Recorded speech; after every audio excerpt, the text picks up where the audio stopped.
ओम श्री गणेशाय नमः। दोस्तों, हिंदू धर्म में एकादशी का विशेष महत्व है। हिंदू पंचांग के अनुसार साल में कुल 24 एकादशी पड़ती है। ऐसे में हर माह के कृष्ण और शुक्ल पक्ष में एक एक एकादशी पड़ती है।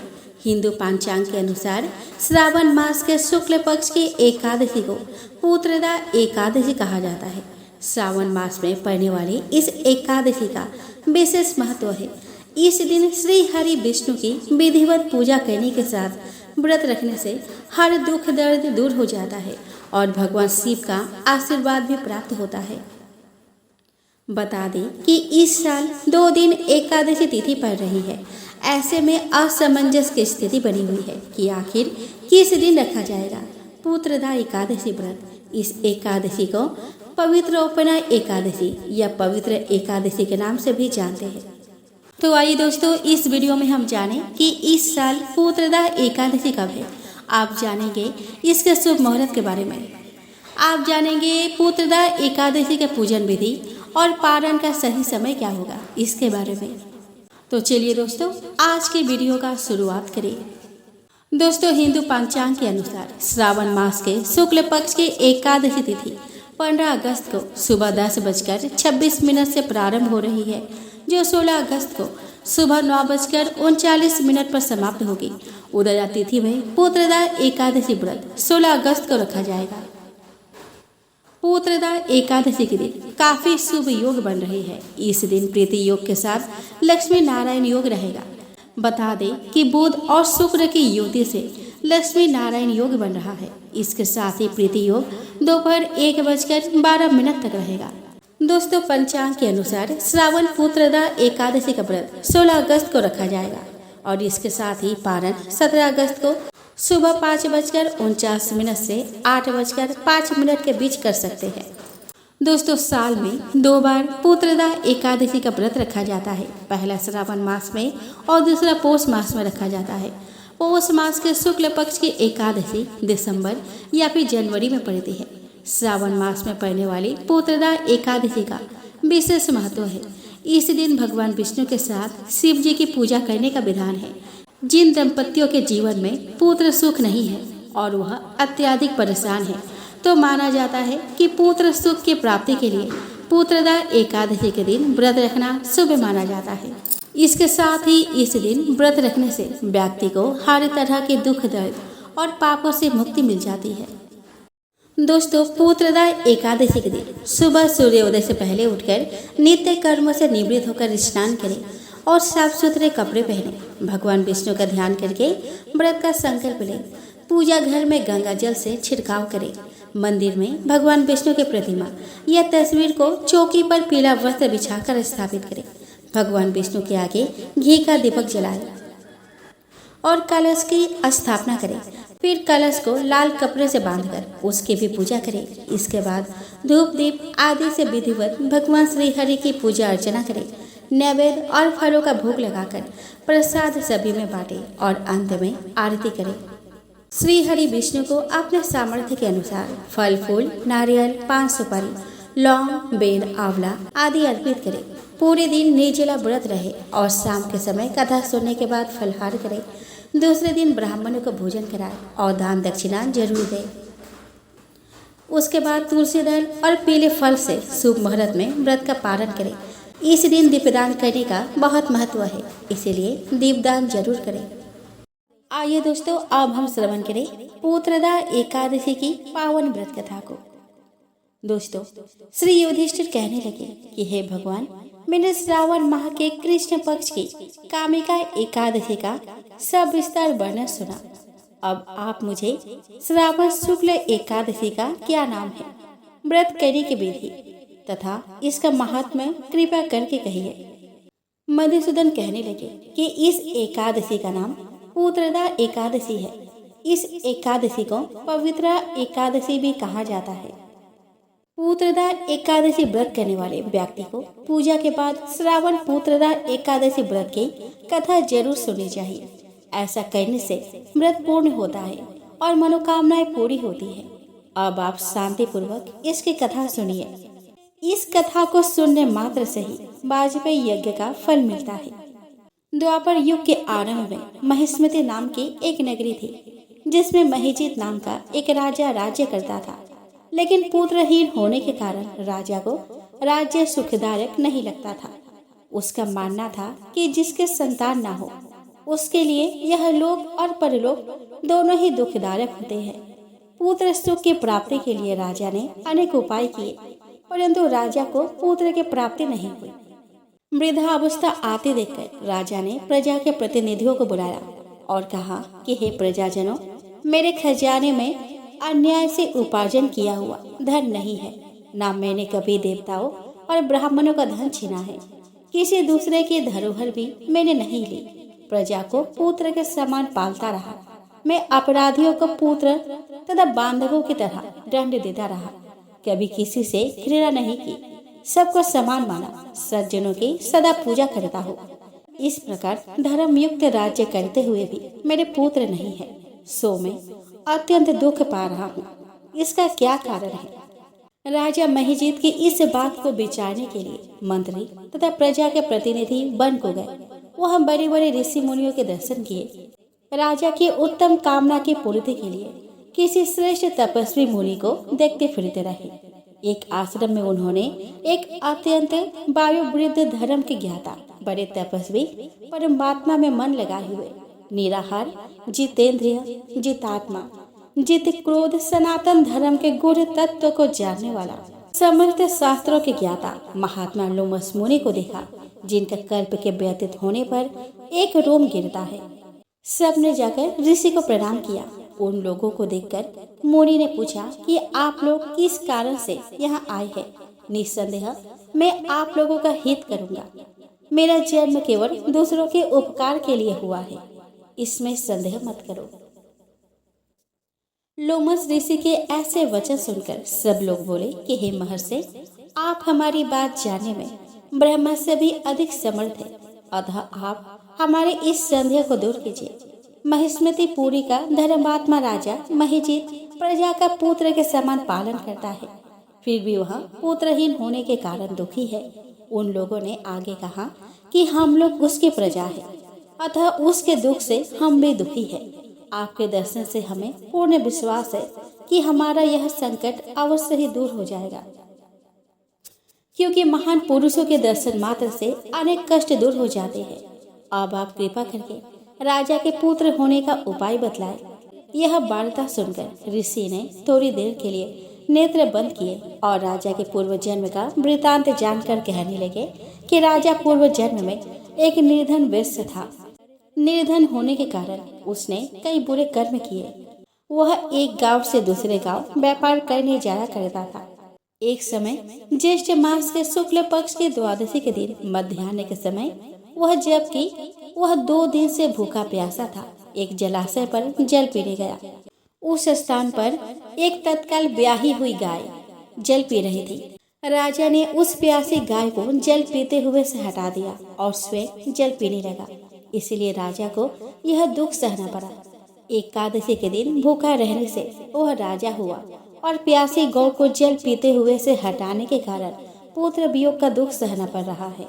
ऐसा सुनकर सब लोग कहने लगे कि हे ऋषि, शास्त्रों में पापों का प्रायश्चित भी लिखा है, अतः जिस प्रकार राजा का यह पाप नष्ट हो जाए, आप ऐसा उपाय बताइए। लोमस मुनि कहने लगे कि श्रावण शुक्ल पक्ष की एकादशी को, जिसे पुत्रदा एकादशी भी कहते हैं, तुम सब लोग व्रत करो और रात्रि को जागरण करो, तो इससे राजा का यह पूर्व जन्म का पाप अवश्य नष्ट हो जाएगा। साथ ही राजा को पुत्र की अवश्य प्राप्ति होगी। लोमस ऋषि के ऐसे वचन सुनकर मंत्रियों सहित सारी प्रजा नगर को वापस लौट आई और जब श्रावण शुक्ल एकादशी आई तो ऋषि की आज्ञा अनुसार सबने पुत्रदा एकादशी का व्रत और जागरण किया। इसके पश्चात द्वादशी के दिन इसके पुण्य का फल राजा को दे दिया गया। उस पुण्य के प्रभाव से रानी ने गर्भ धारण किया और प्रसव काल समाप्त होने पर उसके एक बड़ा तेजस्वी पुत्र उत्पन्न हुआ। इसलिए हे राजन, इस श्रावण शुक्ल एकादशी का नाम पुत्रदा पड़ा। अतः संतान सुख की इच्छा हासिल करने वाले इस व्रत को अवश्य करें, इसके महात्म्य को सुनने से मनुष्य सब पापों से मुक्त हो जाता है और इस लोक में संतान सुख भोगकर परलोक में स्वर्ग को प्राप्त होता है। दोस्तों, एक बार कुछ यदुवंशी राजकुमार वन में घूमने के लिए गए। बहुत देर तक इधर उधर घूम फिर कर वे प्रकृति की शोभा का आनंद लेते रहे। तभी उन्हें प्यास लगाई। पानी की खोज करते समय उन्हें एक कुआं दिखाई दिया। उन्होंने कुएं में झांक कर देखा तो कुएं में पानी नहीं था, परंतु एक बड़े आकार का गिरगिट उन्हें कुएं में दिखाई दिया। उसे देखकर उन्हें आश्चर्य हुआ। उन्हें लगा कि वह गिरगिट कुएं से निकलना चाहता है पर निकल नहीं पा रहा है। तब उन्होंने करुणा से भरकर उसे कुएं से बाहर निकालने का प्रयत्न किया, किंतु प्रयत्न करने पर भी वे उस कुएं से उसे बाहर निकाल ना सके। तब उन्होंने द्वारका आकर भगवान श्री कृष्ण से उस गिरगिट के बारे में बताया। भगवान श्री कृष्ण उन राजकुमारों के साथ कुएं पर आए। उन्होंने अपना बायां हाथ कुएं में डाला और उस गिरगिट को कुएं से बाहर निकाल लिया। भगवान श्री कृष्ण के हाथ का स्पर्श होते ही उसका गिरगिट का रूप जाता रहा और वह एक दिव्य पुरुष के रूप में प्रकट हो गया। सभी राजकुमार आश्चर्य से उसे देखने लगे। उसने भगवान को प्रणाम किया। तब राजकुमारों के आश्चर्य का समाधान करते हुए भगवान ने उस दिव्य पुरुष से पूछा कि हे महाभाग, तुम कौन हो? ऐसा मालूम पड़ता है कि जैसे तुम कोई देवगण हो। किस कर्म के कारण तुम्हें इस योनि में आना पड़ा? उस दिव्य पुरुष ने कहा कि प्रभु, मैं महाराज इक्ष्वाकु का पुत्र राजा नृग हूँ। मैं अपने आप को महादानियों में मानता था। इसी का मुझे बड़ा घमंड था। मैं श्रेष्ठ ब्राह्मण कुमारों और ऋषि मुनियों को उनके सद्गुणों से प्रसन्न होकर बहुमूल्य वस्त्र, आभूषण और सोने से मंडी सिंघों वाली गायों का दान दिया करता था। एक बार दान न लेने वाले एक ब्राह्मण की गाय भटक कर मेरे गायों में आ मिली। मैं इस बात से पूरी तरह अनजान था। अनजाने में ही मैंने उस गाय को ही दान कर दिया। जब वह ब्राह्मण उस गाय को ले जा रहा था तब उसके असली स्वामी ने उसे टोका और कहा कि यह गाय उसकी है। इस पर उसने कहा कि यह गाय उसे राजा ने दान में दी है, अतः यह गाय मेरी है। इस बात पर दोनों झगड़ा करते हुए मेरे पास आ गए। उन दोनों की बात सुनकर मुझे अपने भूल का एहसास हुआ। मैंने गाय दान लेने वाले ब्राह्मण से कहा, इस गाय के बदले में वह उसे कई गौ देने को तैयार है, वह उस गाय को लौटा दे। उस ब्राह्मण ने कहा कि राजन, दान दी हुई वस्तु को वापस लेना धर्म विरुद्ध है। इसके बदले में यदि आप मुझे 1 लाख गौई भी दे दे तो भी लालचवश मैं उन्हें नहीं ले सकता। तब मैंने गाय के असली स्वामी से कहा कि उस गाय के बदले में मैं उसे 1 लाख गौएं देने को तैयार हूँ। इस पर गाय के असली मालिक ने कहा कि राजन, आपने चाहे अनजाने में ही मेरे गाय को दूसरे ब्राह्मण को दान कर दिया, परंतु यह आपकी चोरी कहलाएगी। चोरी की गई वस्तु का दान करना महापाप कहलाता है। अब आप चाहे मुझे 1 लाख दो या 2 लाख, कितने भी गाय दे दो, पर मेरे मन से यह भाव नहीं जा पाएगा कि आपने मेरी गाय को चोरी करके दूसरे को दान कर दिया है। इसीलिए मैं इस गाय के बदले में दूसरे गौओं को स्वीकार नहीं कर सकता, क्योंकि वे मुझे दान की हुई गाय के बदले में मिलेंगी। यह मेरे लिए अधर्म की बात होगी कि मैं उन्हें स्वीकार करूं। राजा नृग बड़े धर्म संकट में पड़ गए थे। उसने दोनों ब्राह्मणों को समझाने की कोशिश की, परंतु कोई भी धर्म विरुद्ध आचरण करने को तैयार न था। गाय का असली स्वामी बिना कुछ लिए चला गया। जिसे गाय दान में दी गई थी वह भी यह कहकर कि चोरी की वस्तु का दान लेना अपमान है, वह भी गाय को वही छोड़कर चला गया।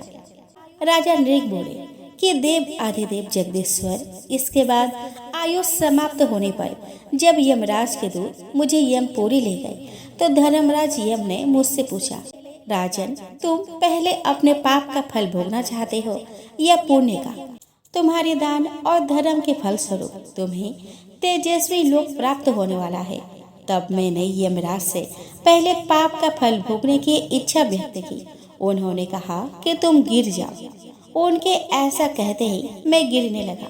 गिरते गिरते मैंने देखा कि मैं गिरगिट हो गया हूँ। मैं तभी से इस कुएं में पड़ा था। प्रभु, आप तो अंतर्यामी हैं, आप सबके साक्षी हैं। अनजाने में किए मेरे अपराध के भी आप साक्षी हैं। मैंने सदैव आपका स्मरण किया है। आपकी कृपा से ही मेरे पूर्व जन्म की स्मृति नष्ट नहीं हुई। आप परमात्मा हैं। आपके दर्शन की मुझे सदैव से प्यास लगी थी। तभी आपने मुझे दर्शन दिए हैं और मुझे मेरे पाप कर्म से उबारा है। अब आप मुझे जहाँ भेजेंगे मैं वहीं चला जाऊंगा। आप मुझे आज्ञा दीजिए, मुझ पर ऐसी कृपा कीजिए कि मेरा चित्त सदैव आपके श्री चरण कमलों में लगा रहे। मैं आपको बार बार नमन करता हूँ।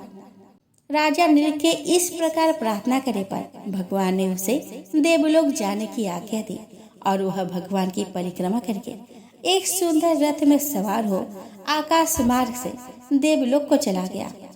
राजा नील के चले जाने पर भगवान श्री कृष्ण ने क्षत्रियों को शिक्षा देने के लिए कहा कि पुत्रों, जो लोग अग्नि के समान तेजस्वी है वे भी ब्राह्मणों का थोड़ा सा धन भी नहीं पचा सकते। अभिमानी राजा के लिए तो वह धन पचाना और भी कठिन है। ब्राह्मणों का धन कालकूट विष से भी अधिक भयंकर है। उसे पचा लेने के लिए कोई औषधि पृथ्वी पर नहीं है। ब्राह्मण के धन रूपी अग्नि से तो सारे कुल का नाश हो जाता है। उसे उसकी अनुमति के बिना कभी नहीं भोगना चाहिए। जो मूर्ख राजा अपनी राजलक्ष्मी के घमंड में ब्राह्मणों का धन हड़प लेता है, उनकी पीढ़ियां तक उस अधर्म के पाप को भोगती है। भूल से भी ब्राह्मणों का अहित नहीं करना चाहिए और उनका धन तो कभी अनजाने में भी नहीं लाना चाहिए, अन्यथा वह राजा नृग की तरह नरक का दुख भोगता है। दोस्तों, दैत्यराज कालनेमी की कन्या वृंदा का विवाह जालंधर से हुआ। जालंधर महाराक्षस था। अपने सत्ता के मद में चूर उसने माता लक्ष्मी को पाने की कामना से युद्ध किया, परंतु समुद्र से ही उत्पन्न होने के कारण माता लक्ष्मी ने उसे अपने भाई के रूप में स्वीकार किया। वहां से पराजित होकर वह देवी पार्वती को पाने की लालसा से कैलाश पर्वत पर गया। भगवान देवाधिदेव शिव का ही रूप धरकर माता पार्वती के समीप गया, परंतु माँ ने अपने योग बल से उसे तुरंत पहचान लिया और वहाँ से अंतर्ध्यान हो गई। देवी पार्वती ने क्रोध होकर सारा वृतांत भगवान विष्णु को सुनाया। जालंधर की पत्नी वृंदा अत्यंत पतिव्रता स्त्री थी। उसी के पतिव्रता धर्म की शक्ति से जालंधर न तो मारा जाता था और न ही पराजित होता था। इसीलिए जालंधर का नाश करने के लिए वृंदा के पतिव्रता धर्म को भंग करना बहुत ही आवश्यक था। इसी कारण भगवान विष्णु ऋषि का वेश धारण करके वन में जा पहुँचे। वहाँ वृंदा अकेली भ्रमण कर रही थी। भगवान के साथ मायावी राक्षस भी थे, जिन्हें देखकर वृंदा भयभीत हो गई। ऋषि ने वृंदा के सामने पल में दोनों को भस्म कर दिया। उनकी शक्ति देखकर वृंदा ने कैलाश पर्वत पर महादेव के साथ युद्ध कर रहे अपने पति जालंधर के बारे में पूछा। ऋषि ने अपना माया जाल से 2 वानर प्रकट किए। फिर एक वानर के हाथ में जालंधर का सिर और दूसरे हाथ में धड़। अपने पति की यह दशा देखकर वृंदा मूर्छित होकर नीचे गिर पड़ी। होश में आने पर उन्होंने ऋषि रूपी भगवान से विनती की कि वह उसके पति को जीवित करे। भगवान ने अपनी माला से पुनः जालंधर का सिर धड़ से जोड़ दिया और स्वयं ही उसे शरीर में प्रवेश कर गए। वृंदा को इस छल का तनिक भी आभास न हुआ। जालंधर बने भगवान के साथ वृंदा पतिव्रता का व्यवहार करने लगी, जिससे उसका सतीत्व भंग हो गया। ऐसा होते ही वृंदा का पति जालंधर युद्ध में हार गया। इस सारी लीला का जब वृंदा को पता चला तो उसने क्रोध होकर भगवान विष्णु को हृदयहीन शिला होने का श्राप दे दिया। अपने भक्त के श्राप को भगवान विष्णु ने स्वीकार किया और शालिग्राम पत्थर बन गए। सृष्टि के पालन करता के पत्थर बन जाने से ब्रह्मांड में असंतुलन की स्थिति हो गई। यह देखकर सभी देवी देवताओं ने वृंदा से प्रार्थना की कि वह भगवान विष्णु को श्राप से मुक्त कर दे। वृंदा ने भगवान विष्णु को श्राप मुक्त कर स्वयं आत्मदाह कर लिया। जहाँ वृंदा भस्म हुई वहाँ तुलसी का पौधा उग गया।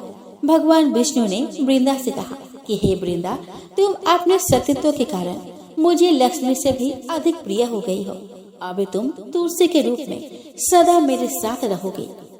जो मनुष्य मेरे शालिग्राम रूप के साथ तुलसी का विवाह कराएगा उसे इस लोक और परलोक में विपुल यश प्राप्त होगा।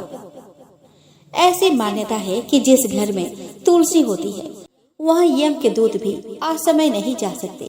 मृत्यु के समय जिसके प्राण मंजरी रहे तुलसी और गंगा जल मुख में रखकर निकल जाते हैं, वो पापों से मुक्त होकर वैकुंठ धाम को प्राप्त होते हैं। जो मनुष्य तुलसी व आंवले की छाया में अपने पितरों का श्राद्ध करता है उसके पितर मोक्ष को प्राप्त हो जाते हैं। दोस्तों, प्राचीन समय की बात है। राजा नभागा के अम्बरीश नामक एक प्रतापी पुत्र थे।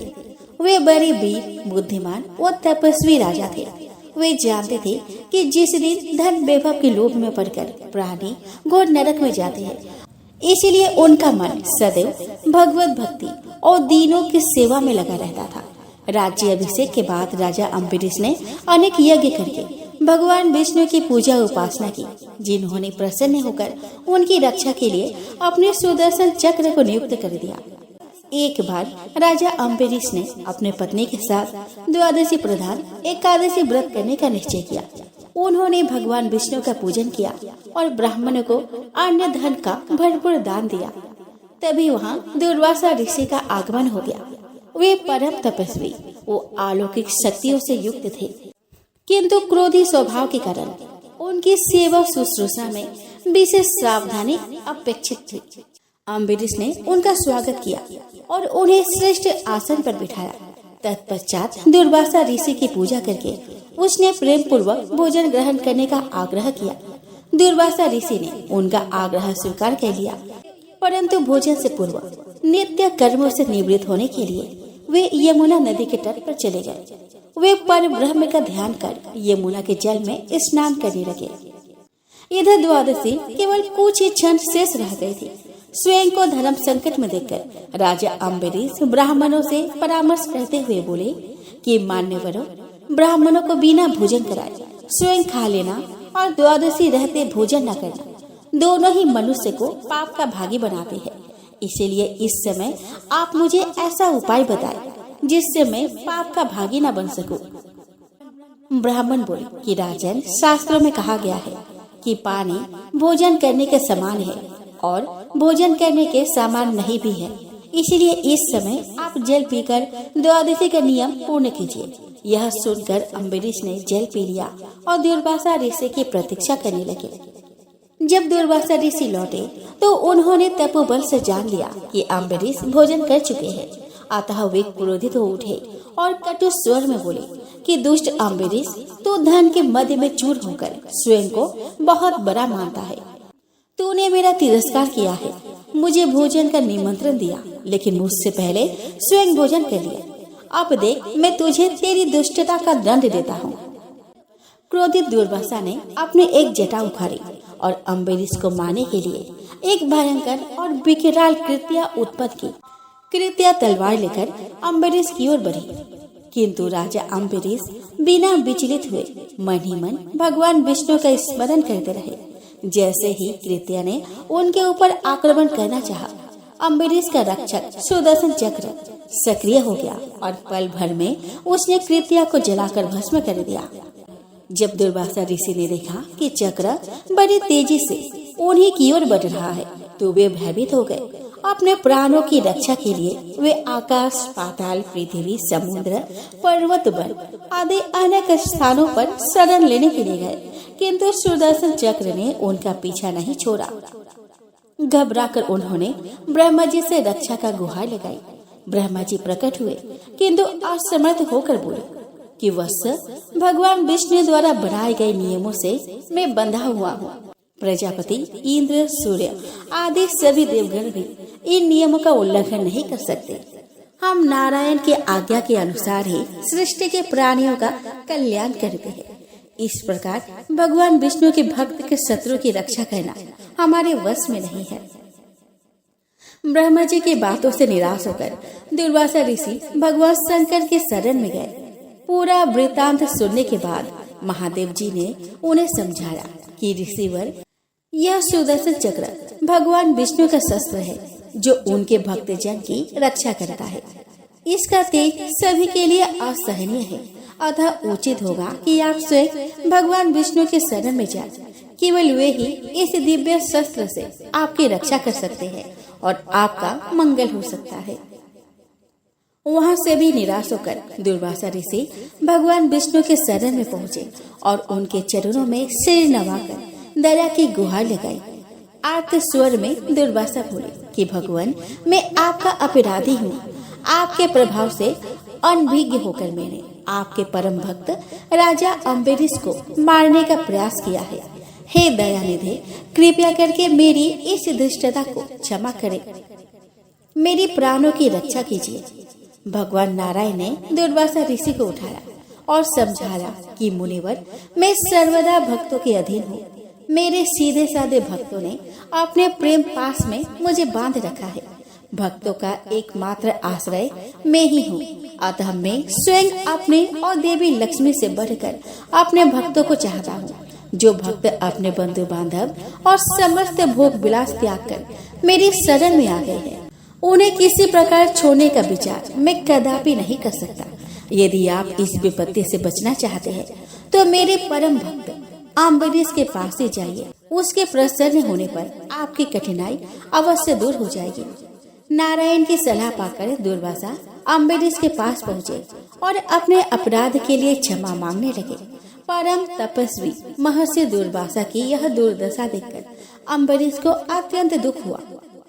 उन्होंने सुदर्शन यज्ञ की स्तुति की और प्रार्थना पूर्वक आग्रह किया कि वह अब लौट जाए। उनकी स्तुति से प्रसन्न होकर सुदर्शन चक्र ने अपनी दिशा बदल ली और दुर्वासा ऋषि को भय मुक्त कर दिया। जब से दुर्वासा ऋषि वहाँ से गए थे, तब से राजा अम्बरीश ने भोजन ग्रहण नहीं किया था। वे ऋषि को भोजन कराने की प्रतीक्षा करते रहे।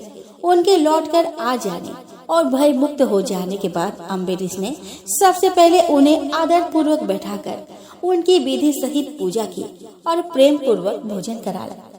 राजा के इस व्यवहार से ऋषि दुर्वासा अत्यंत प्रसन्न हो गए और उन्हें अनेक सह आशीर्वाद देकर वहाँ से विदा हुए।